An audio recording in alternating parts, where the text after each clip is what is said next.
Wasting money on cures. Forgot how to fix myself. They say that time is free. Then why is it so precious? Oh, I'll say memories in my head, like Polaroids on walls. They remind you to look ahead. Time is running out.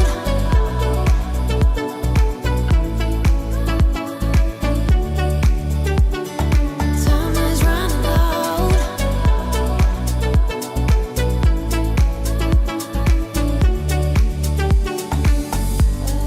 Lately I've lost my track. I've sailed the deeper seas, hoping to find something to bring back better times. Oh, I'll say memories in my head, like Polaroids on walls. They remind you to look ahead. But time is running out. Time is running out. Time is running out. Time is running out. Time is running out. Time is running. Time is running out.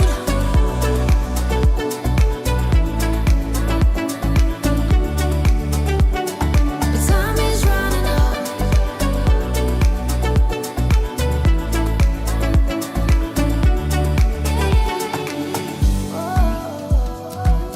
What if my best days are over? They can be over.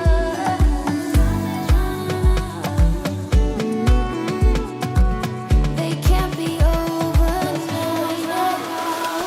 Time is running out. What if my best days are over? They can't be over now. Time is running out. Time is running out.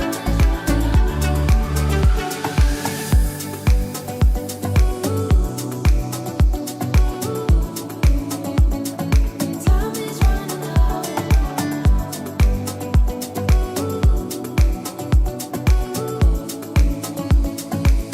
is running out.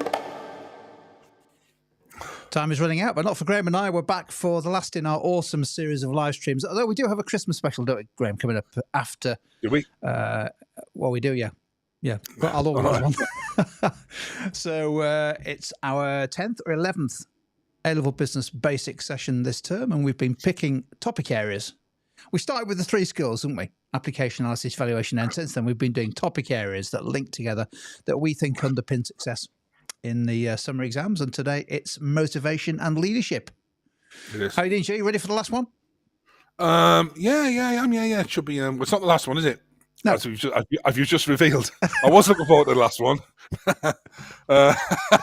Yes, I'm full of beans, Jim, tonight. Good stuff. Quite literally.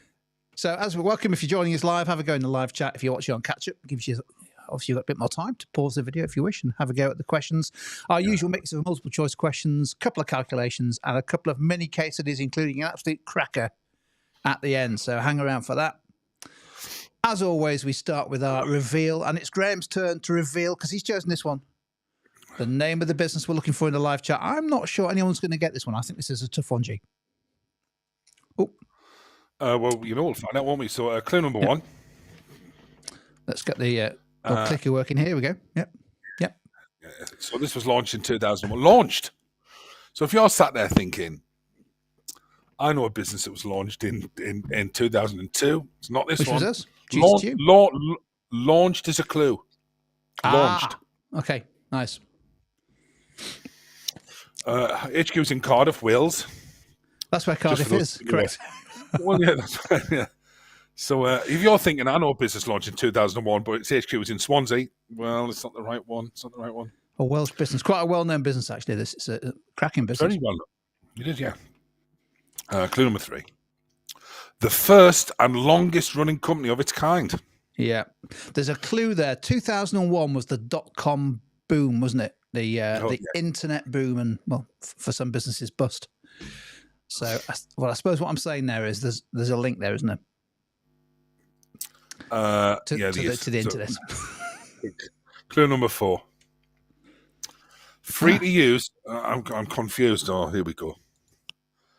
I'm confused. I'm confused too. So free to use for its customers with no charges off should be off fees actually, not off fee. Charges of fees off fees. Should be off fees. Free to use, first and longest running business. Welsh, been around 24 years.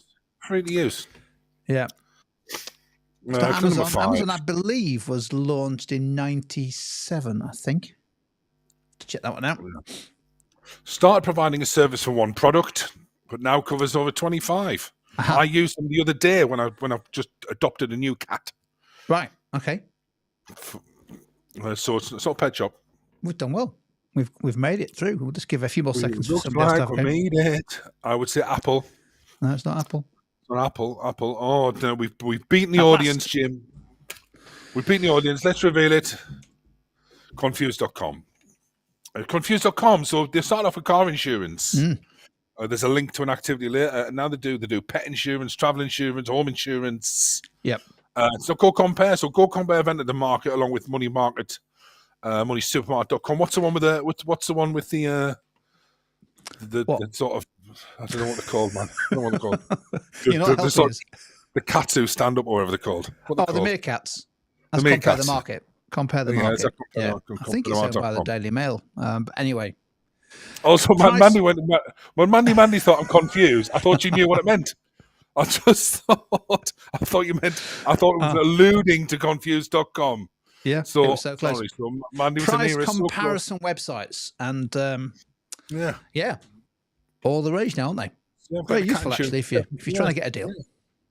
Well, we're going to come back to car insurance later on with one of the most well-known and certainly one of the most aggressive sales tactics of car insurance businesses located in Sunderland. Car insurance firms is a great vehicle to illustrate a number of topics. Very good. Right, let's start with some MCQs. I'll do the first one. So I'm asking in the live chat here, which leadership style involves consulting employees, but ultimately making decisions that prioritise the organisation or the business's best interests? So it's one of those 4. Definitely. Those are the 4 leadership styles we need to know about in A-level business. Do you know there's no French word for laissez-faire? Is that right? Yeah. Or entrepreneur. or retrenchment. Oh, dear me. What do we think? Have a go in the live chat. Lots of people going for D. Abdul and Jodie are both right in the answer as well. Could be paternalistic. Could be. I would say, as soon as I see the words best interest, I'm thinking paternalistic. Let's have a look. Yeah. It is paternalistic. Yeah, paternalistic, like a paternalistic leadership style, often associated with founders of private companies who look after their staff incredibly well, but ultimately make the decisions. Just trying to think of an example of that, Graham. Let's have a look. It'll come back to me. But well done. And let's have a go at question 2. G, over to you. Yeah, so whose theory of motivation is known as scientific management? So is it Hertzberg, Taylor, Maslow, Mayo? Mayo's not on the AQA spec. It's on the Edexcel one, though. Yeah.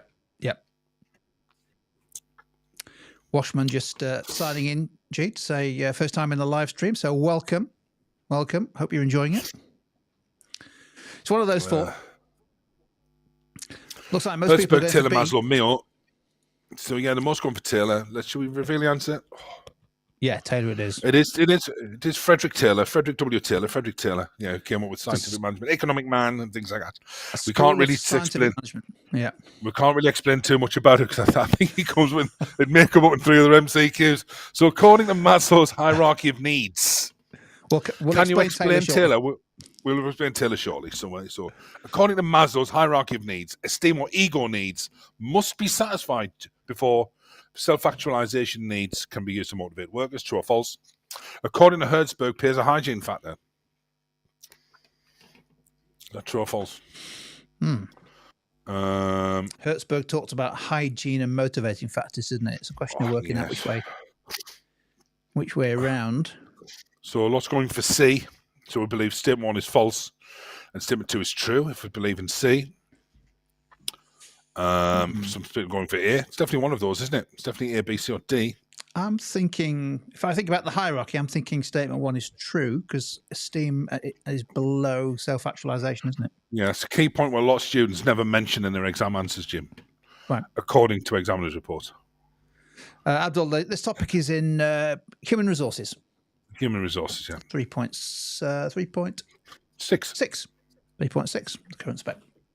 Theme 1 Let's for an answer. exam. Most people on the live chat are going for A. I would say 90% of people are going for A. Let's have a look. Yeah, it is A, yeah. So Maslow argued that, that you've got to work sequentially through the needs. So, for example, a lot of students will say in an exam answer, Jim, or training may meet a worker's self-actualization needs because it allows them to be the best person they can be. But that will only work if the lower needs have been met. You've got to work sequentially through the needs. If the basic needs aren't met, according to Maslow, tapping into workers' esteem or self-actualization needs will not motivate. You've got to work sequentially through them. And pay is a hygiene factor now.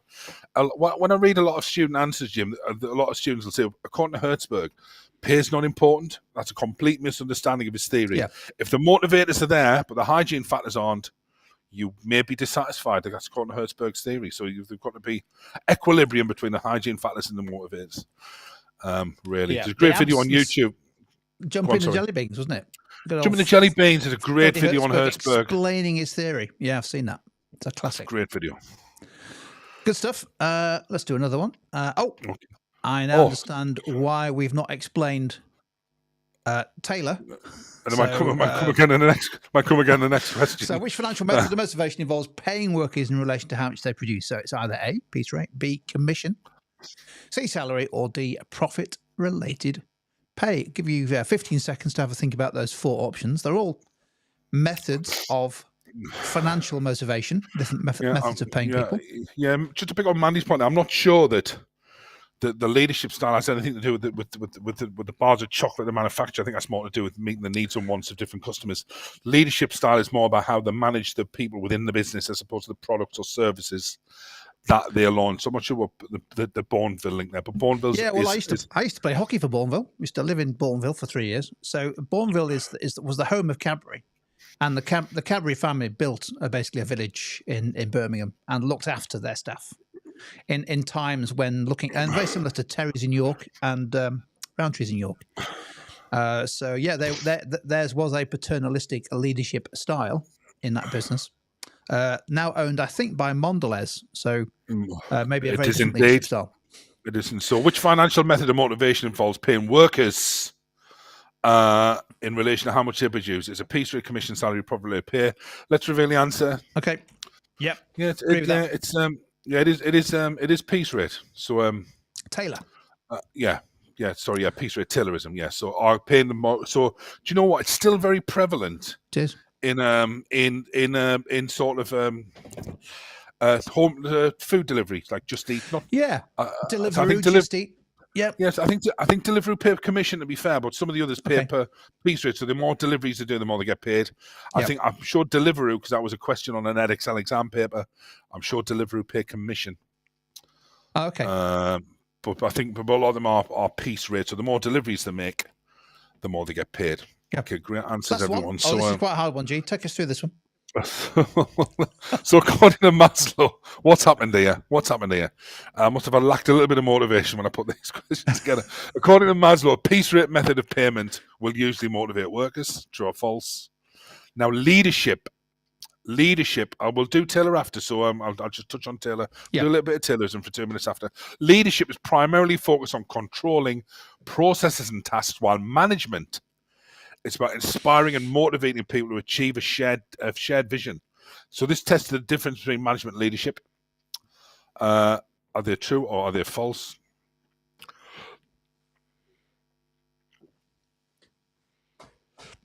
So what do we think? Yeah, I'm not sure about punishment really, but we'll do a little bit. We'll do a little synopsis on Taylor.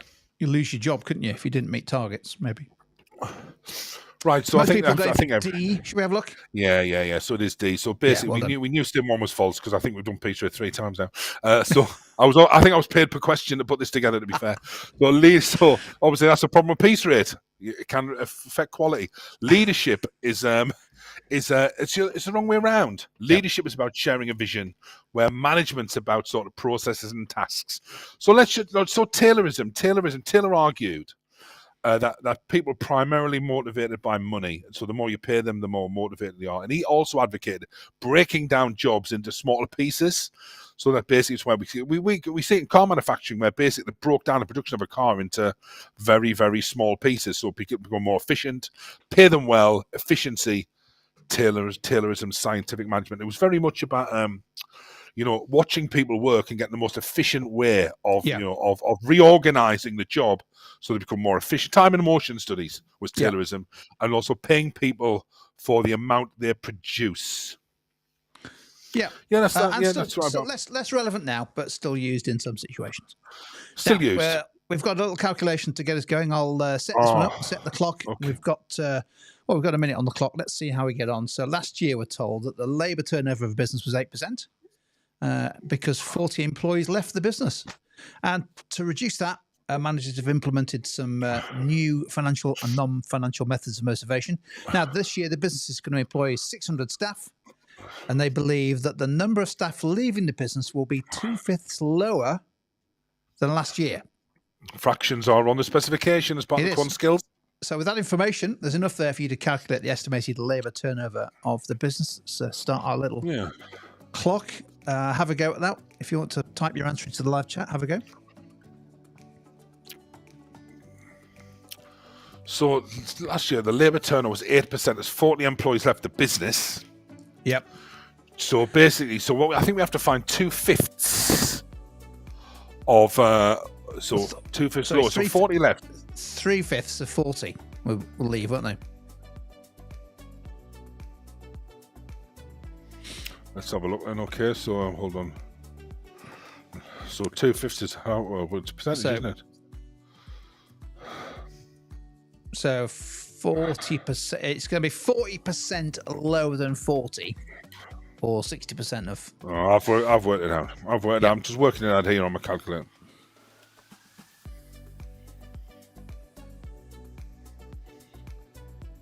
Not an easy one, that one. We have to work out how many employees we think are going to leave, and then I guess express that as a percentage of the 600 staff that we have. Yeah, so step by step. Yeah, so you need to put this question down. So what we're saying is, that 40 employees left last year. Yep. The estimate that 40% less will leave this year, which is 2/5. Yep. So we need to find out how many employees will leave. Yep. So basically, and then we work out the percentage from that, can't we? We can. Should we have a look at their workings? Yes. Let's work in. That's 4%. Yeah. So it's the estimate that 24 employees are going to leave, which is if it was 40% less, so 60% is going to remain, which is 24 employees. 24 divided by 600 times 100, 4%. Relatively easy when you see the formula. 4%. Yeah, 4%. 4% Cutting 4% labour turnover. Yeah, cutting the number of people leaving this year, and labour turnover 4% actually is really low, isn't it? That's quite impressive. Some industries, it's in the sort of 40s and 50s. So labour turnover is based how many people are leaving during a period divided by how many people are employed during the period. Yep. Times 100. So again, obviously you've got to compare to. So some industries, Jim, have very high labour turnover. So you've always got to compare it to industry average. Also, maybe the year before. So is it going up or going down? Yeah. So good question. That tough question. Like that one. Good question. Yeah, that's good. Now we're going to do a couple of these. Our famous application spinners. The idea here is that the answer will be different depending on the context. So the question should elicit a different answer. So the question in this case is, how might the following business, one of those 6, no sign of Greg's, how might the following business benefit from having a well-motivated workforce? Not just a workforce, but a well-motivated workforce. Let's spin the wheel. And the answer should explain how and why it would benefit, but in the context provided. And in this case, it's landed on a restaurant. So just think about a restaurant. How might a restaurant benefit, i.e. the business benefit, not so much the the staff, how would the business benefit from having a well-motivated restaurant workforce? Have a think. If you want to have a go and put some stuff in the live chat, I'll look at. Got to be applied. Got to be applied to a restaurant. Yeah, you do multiply by 0.6 because 40% less staff were leaving. So, multiplied by 6, which is a 40%. If we take that from 100, right? So, can we apply that then to the restaurant? That's the key thing. So we know. For example, the benefits of a well-motivated workforce. So yeah, we got high customer satisfaction, which is true. Productivity may increase, but these apply to every single business. We need to be rooted in the restaurant industry. Therefore, otherwise our answers aren't going to get more satisfied customers. So what would you call the customers, Jim, of a restaurant? Diners, maybe. Yeah. So really, customers is we want to try and diners. So diners really. So guest, so using the word restaurant wouldn't get the application marks because obviously it's in the but really what we want is we want to try and use the words of the industry, just really relate our answer to. Here we go. So it means that I like to provide a better service. That's a good answer. So Charles, I like that one about go on, sorry. I like that. So I was just saying Chow's proved to be one of the application stars in this autumn series. So he got the word waitress, cooks in there. A better service, that's what you provide in a restaurant. Yeah. And more satisfied and return diners and return dinners. Waiting staff. Actually, the dinner doesn't get returned. Waiting staff, maybe one as well. Yeah, so you're talking about maybe the chef might make better quality food. Maybe more care and attention is put into maybe the ingredients to buy or how it's happy diners potentially, So some good answers there. So what we want to try and do is the chef's in there, that's application. Yep. Yeah, chef, yeah. Chow, don't worry about it. The examiner would have known you meant diners, not dinners. Good stuff. Happy dinners. Happy dinners. Yeah, let's have a look at that. So the service within the restaurant may improve. For example, more attentive waiters, which could enhance the dining experience. So maybe they ask you, take more time at the table. Have you seen the specials? Have you seen the dessert menu?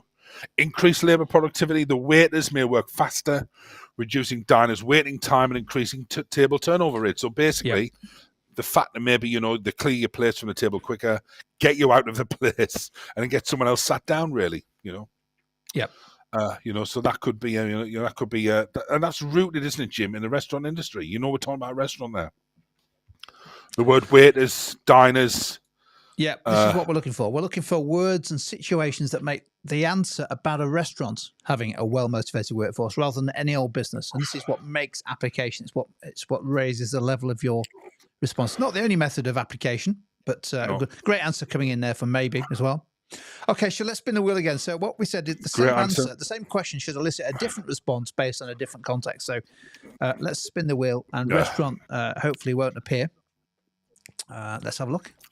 It's all powered by AI, so it should work, shouldn't it? If it's restaurant again, just repeat what you typed in last time.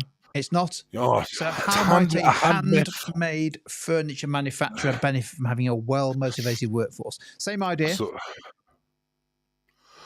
some of the theory might be the same, but you have to apply it to a different industry. So rather than attentive waiters, which is the restaurant, what would we have in there for handmade furniture manufacturers? I can think of a couple of words that come to mind. I'm thinking of the repair shop type stuff. If you watch that on TV, maybe I am the target audience for that show rather than the live stream audience. But I've never seen it. I'm too young for that. Of course. What do we think? We're looking for a benefit to a handmade furniture manufacturer. So they obviously make furniture, such as, give me an example of furniture that they make potentially. A bedside table. Tables and chairs. Chair. Tables and chairs. In your rocking chair watching the repair program, Jim, with your maybe tartan blanket over your knees being fed hobnobs of Mrs. Riley there. So, just describe my Friday night. Funky Pigeon's back. Funky Pigeon can't stay away, can she? Good to see you. So look, let's stick your answer on the screen, Gene. I'll keep an eye out in the live chat for some other answers as they come through. A bit harder, this one. Oh, okay. So workers may take more pride in their work, which may lead to better craftsmanship. So that roots it in the industry, doesn't it? Higher quality products such as tables and chairs. So therefore, tables and chairs must be of a higher quality. Increased labour productivity. The manufacturing staff may make more furniture. in the same amount of time, allowing a quicker time for furniture orders, such as tables and chairs. So what we can see is we can see the difference between that answer and the restaurant answer, which shows application. You know, you must be. If I didn't. Go on, sorry. I was just going to say, just let me put 2 or 3 answers that have come through in the live chat on the screen, because these are amazing, and these exactly get what we're trying to encourage people to practice with applications. I'll stick Chaz on first. We've got some more coming up. Having a well-motivated workforce may mean carpenters. There we go. Working faster on pieces or paying more attention to the quality, meaning that more customers are satisfied with the products. So products, you could have said products such as tables, but the word carpenters was application. Let's stick Washman's on. Sofa stitching is likely to have a better quality overall better craftsmanship. That is absolutely rammed with application, as is Charlotte's. The skills, a benefit of having a well-motivated workforce is that the skills can be used effectively to make bedside tables through improving their craftsmanship to create better quality items, brackets, chairs. You could say such as chairs. Can you put Gabrielle M3539 a question on her questionnaire or that? Yeah. So turnaround is just how quickly something gets produced. So, for example, if you think of a turnaround of when you go on holiday, Jim, and you're waiting for your plane to take off, the turnaround is how quickly from the plane landing to be cleaned, refueled, and taken off again. That's the turnaround. So turnaround might be how quickly it's a handmade furniture manufacturer. They might get an order for 1,000 chairs or 50 chairs. How quickly they can make those chairs, or one chair, how quickly they can turn around that order is related to labour productivity. I mean, to put that in context, the average wait for a sofa is about 8 weeks. You order your sofa, they don't, unless you've got one that's been on ex-display, they don't just say, there you go, pick it up as you go out. Sofas get made to order. Same thing with tables and chairs. Yeah. That's true. There is normally an 8 week turnaround. That's how quickly you turn an order around. So far, so good. Right, let's move on. We've got one more calculation. We've got a little case study to finish. So last year, bespoke tennis manufacturer or racket manufacturer, the Merchant of Tennis, owned by somebody called Annette Call, had total labour costs of £1.6 million, and Annette paid each production worker £20,000, and the business produced 12,000 tennis rackets. We're not stringing you along. It's 12,000 tennis rackets. So over to you. Can you calculate using that data the labour productivity? Have a go. How many tennis rackets did each worker make last year? That's it. Yeah. But the labour productivity of the Merchant of Tennis. I'm just going to quickly double check the answer here. Yeah, I think there's some pretty fast work going on here. There is, yeah. I hope that fast work would never be powered by AI. I think we've done it ourselves, haven't we?